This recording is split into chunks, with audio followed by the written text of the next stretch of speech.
Assalamualaikum warahmatullahi wabarakatuh. Bismillah, alhamdulillah, assalatu wassalamu ala rasulillah Sayyidina wa maulana Muhammad ibn Abdillah la nabiyya ba'dahu wa ala alihi wa man tabi'ah minat dunya ilal qiyamah. La haula wa la quwata illa billah, amma ba'du. Hadirin ma'asyiral muslimin hafizakumullah.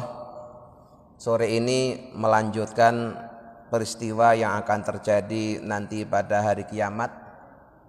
Jadi setelah semua manusia dibangkitkan dari kuburnya masing-masing, kemudian dikumpulkan di padang mahsyar selama 1000 tahun, mereka tidak tahu apa yang akan terjadi. Allah juga diam, mereka dalam kebingungan, lalu berbondong-bondong mendatangi Nabi Adam dengan harapan Nabi Adam mau memohon kepada Allah agar segera diputus satu keputusan. Namun ternyata Nabi Adam pun juga tidak mampu, karena Nabi Adam pun juga merasa punya kesalahan kepada Allah. Maka kemudian Nabi Adam menyarankan kepada orang-orang itu untuk minta syafaat kepada Nabi Nuh alaihissalam, karena Nabi Nuh alaihissalam adalah merupakan rasul pertama. Fayatuna, maka mereka orang-orang itu mendatangi Nuhan Nabi Nuh alaihissalam. Wayaquluna, dan mereka berkata lahu kepada Nabi Nuh, isfa' lana ila rabbika liyaqdiya bainana. Mintalah syafaat bagi kami kepada Tuhanmu agar dia mau menetapkan hukum di antara kami. Jadi mohon kepada Nabi Nuh agar berkenan memohon kepada Allah, Allah segera memberikan keputusan di antara manusia-manusia pada saat itu. Fayaqulu, kemudian Nabi Nuh menjawab, lastu hunaka, aku tidak berhak atas syafaat itu. Inni ta'autu ta'watan, karena aku dulu waktu diutus oleh Allah di dunia pernah berdoa dengan satu doa, agraqat ahlal ardi, yang doa itu setelah dikabulkan oleh Allah akhirnya menenggelamkan seluruh penduduk bumi. Jadi kemarin sudah sedikit saya ceritakan bahwa di antara Rasul Allah, Nabi Nuh ini paling lama melaksanakan dakwah, yaitu selama 950 tahun. Itu masa dakwahnya aja 950 tahun, kalau umurnya lebih dari 1000 tahun. Segala macam cara, metode dakwah sudah dilaksanakan, mulai dengan cara diam-diam, terang-terangan, dengan rayuan, dengan ancaman, semuanya sudah dilaksanakan. Namun ternyata memang sangat berat tantangannya, sehingga pengikut Nabi Nuh itu sangat sedikit sekali. Sampai kemudian Nabi Nuh itu bermohon kepada Allah, dan doa itu diabadikan dalam surah Nuh. Saya bacakan semuanya. Wa qala Nuhur rabbi la tadhar 'alal ardi minal kafirina tayyara innaka intadarhum yudillu ibadaka wala yalitu illa fajiron kafara. Nabi Nuh berdoa, bermohon kepada Allah, Tuhanku, jangan kau biarkan orang-orang kafir di atas muka bumi. Jika engkau membiarkan mereka, mereka akan selalu menyesatkan hambamu, dan mereka tidak akan melahirkan kecuali juga keturunan-keturunan yang kafir. Itu satu doa Nabi Nuh yang ketika dikabulkan oleh Allah akibatnya sangat dahsyat, yaitu seluruh penduduk bumi saat itu banjir, sehingga yang selamat hanya orang-orang yang naik perahunya Nabi Nuh, dan jumlahnya hanya 80 orang. Selain itu semuanya tenggelam, dan banjirnya itu berbulan-bulan. Ada keterangan sekitar 6 bulan Pak banjirnya. Di banjir terbesar itu ya di zaman Nabi Nuh. Jadi manusia sejak Nabi Adam sampai kemudian terjadinya banjir ini semuanya tenggelam kecuali yang ada di perahu tadi. Sehingga kita saat ini itu semuanya adalah keturunan dari 80 orang yang ada di perahunya Nabi Nuh. Jadi pernah penduduk bumi itu hanya 80 orang. Yang ada di perahu itu saja, yang lainnya dihabisin oleh Allah. Itu dahsyatnya doa Nabi Nuh tadi itu. Nah, maka Nabi Nuh ini beda sekali dengan Nabi Muhammad. Nabi Muhammad ketika berdakwah juga sama mendapatkan tantangan dari kaumnya. Mulai secara teror sampai fisik, pengusiran, pengasingan dan lain sebagainya. Namun Nabi Muhammad tetap tidak akan mendoakan keburukan kepada umatnya. Ketika Nabi Muhammad dilemparin batu, dilemparin kotoran sampai berdarah-darah, itu Nabi Muhammad tidak mendoakan kebinasaan kepada umatnya. Justru malah doanya terkenal itu Allahumma hdi qaumi fa innahum la ya'lamun. Ya Allah, bimbinglah kaumku. Mereka memusuhiku itu karena mereka tidak tahu. Nah, kalau Nabi Nuh itu minta agar seluruh kaumnya itu dibinasakan. Karena kalau tidak dibinasakan, ya, mereka akan terus menyesatkan orang, dan kalau dia melahirkan keturunannya juga kafir gitu. Kalau Nabi Muhammad itu tingkat mukasafahnya lebih tinggi daripada mukasafahnya Nabi Nuh. Jadi kenapa Nabi Muhammad tidak mendoakan kebinasaan kepada umatnya? Karena Nabi Muhammad sudah dikasih tahu oleh Allah bahwa dalam tulang sulbi orang-orang kafir yang memusuhi Nabi Muhammad itu tersimpan calon-calon manusia yang beriman gitu. Maka tidak didoakan kebinasaan. Ya. Contohnya Abu Jahal itu kan orang yang paling keras memusuhi Nabi Muhammad. Tapi ternyata dia punya anak namanya Ikrimah. Ikrimah itu salah seorang sahabat Nabi. Ya setia, sahabat setia Nabi dan sangat alim. Ya, jadi Abu Jahal yang begitu luar biasa memusuhi Nabi ternyata melahirkan generasi yang sangat kuat dalam membela Nabi Muhammad. Seandainya ya, Abu Jahal itu didoakan kebinasaan, niscaya Ikrimah tidak akan lahir. Nah, itu contoh pertama. Yang kedua, Abu Lahab. Ya, Abu Lahab itu sampai diabadikan di dalam Al-Quran, ada surat Al-Lahab. Tapi ternyata Abu Lahab juga melahirkan keturunan yang hebat.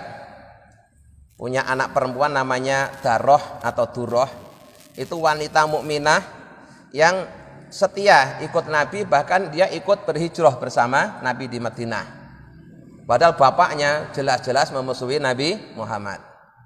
Kemudian Khalid bin Walid, ya. Kemudian Umar bin Khattab sendiri.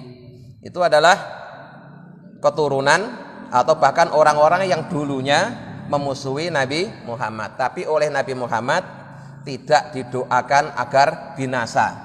Karena Nabi Muhammad tahu bahwa di dalam tulang sulbi mereka itu tersimpan calon-calon manusia beriman. Ini yang membedakan antara Nabi Muhammad dengan Nabi Nuh. Kalau Nabi Nuh nggak tahu yang seperti itu. Makanya tadi dia dalam doanya mengatakan, ini orang kafir kalau dibiarkan hidup di dunia, pertama dia akan menyesatkan banyak orang. Kedua, nanti akan melahirkan anak-anak yang kafir juga. Maka minta supaya ditumpas seakar-akarnya gitu. Nah, itu doa yang seperti itu nanti ya, di hari kiamat termasuk doa yang disesali oleh Nabi Nuh. Ya. Doa yang menjadikan Nabi Nuh tidak pede untuk mohon syafaat kepada Allah karena merasa pernah berbuat salah. Walaupun salahnya Nabi tentunya beda dengan salahnya kita ya. Jadi Nabi Nuh tidak sanggup untuk memberikan syafaat karena menyadari dia pernah berdoa dengan satu doa yang dampaknya sangat dahsyat. Bahwa ketika doa itu dikabul oleh Allah, maka penduduk bumi ditenggelamkan. Yang selamat hanya 80 orang yang ikut naik perahunya Nabi Nuh. Wa innahu laisa yuhimmunil yauma illa nafsi. Kata Nabi Nuh, dan hari ini tidak ada yang menjadi perhatianku kecuali juga diriku sendiri. Jadi sudah nggak sanggup ngurus umatnya, nggak sanggup memberikan syafaat. Walakin tu Ibrahim alladzi ittakhadahu Allahu khalilan. Tetapi cobalah kalian semua mendatangi cucuku, yaitu Ibrahim. Ibrahim ini menjadi salah satu gelarnya adalah Khalilullah. Wattakhidhu Ibrahima khalila. Nah, Allah telah menjadikan Nabi Ibrahim sebagai kekasihnya. Nah, Khalil itu maknanya mirip dengan Habib, kekasih. Cuma bedanya begini. Kalau Habibi itu kekasih yang dari awalnya memang sudah dicintai, sudah disayangi. Kalau Khalili atau Khalil itu orang yang dicintai oleh Allah karena prestasinya. Ya. Jadi karena dia berprestasi maka kemudian mendapatkan gelar kekasih, dikasih oleh Allah. Dan yang menjadikan Nabi Ibrahim itu mendapat gelar Khalilullah adalah 3 hal. Pertama, Nabi Ibrahim selalu mendahulukan perintah Allah daripada perintah dirinya sendiri. Selalu mementingkan apa yang diinginkan oleh Allah daripada apa yang diinginkan oleh dirinya sendiri. Sehingga ketika disuruh menyembelih putra yang dicintainya pun juga dilaksanakan.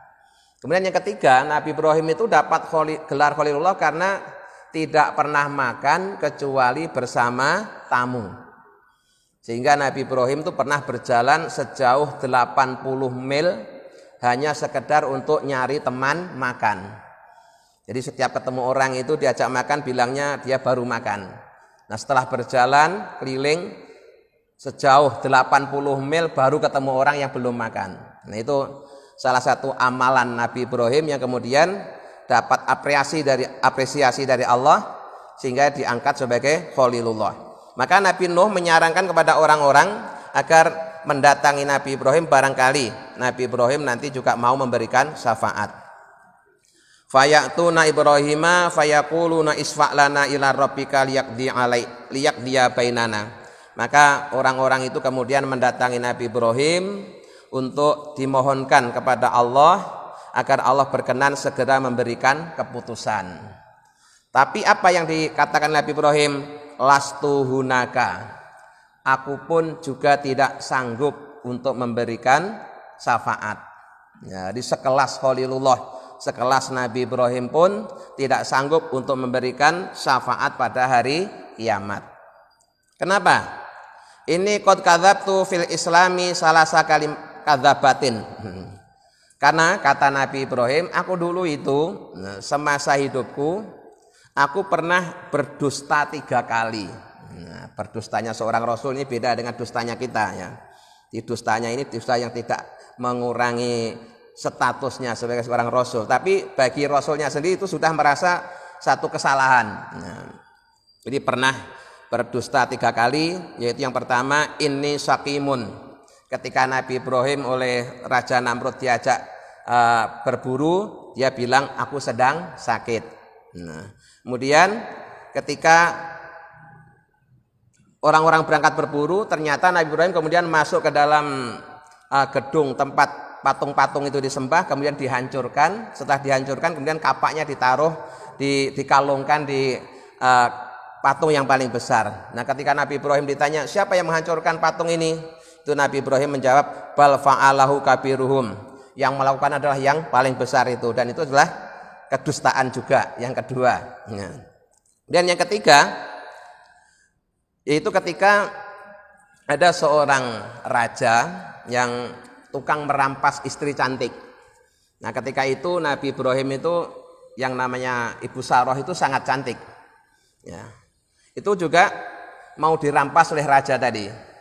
Maka Nabi Ibrahim membuat siasat, dia tidak bilang bahwa ini adalah istrinya, karena kalau istrinya pasti nanti Ibrahim kemudian dibunuh, terus istrinya dirampas. Dia bilang ini adalah adiknya. Nah, padahal aslinya istrinya, tapi dia bilang adiknya. Nah, ketika raja tadi mau menggoda istri Nabi Ibrahim ini, karena dia istri seorang rasul ya dilindungi oleh Allah. Setiap kali dia menyentuh itu langsung kram, ya, langsung lemes, tidak punya daya. Dan itu terjadi berulang kali, akhirnya si raja itu menyadari bahwa ini bukan wanita biasa. Nah, ini akhirnya mereka tidak berani menggodanya, tidak berani jadi merebutnya. Nah, namun yang demikian ini oleh Nabi Ibrahim juga dianggap satu kesalahan. Kenapa istri kok dibilang adik? Nah, itu akhirnya Nabi Ibrahim pun juga tidak pede untuk memohonkan syafaat kepada Allah kepada umat manusia. Maka kemudian nanti Nabi Ibrahim menyarankan agar orang-orang menemui Nabi Musa alaihi salam. Insya Allah kita lanjutkan besok sore. Mari kita tutup dengan doa. Bismillahirrahmanirrahim. Asyhadu an la ilaha illallah. Astaghfirullah. Nas'alukal jannata wa na'udzubika minan nar. Allahumma innaka afuwun tuhibbul afwa fa'fu anna ya karim. Assalamualaikum warahmatullahi wabarakatuh.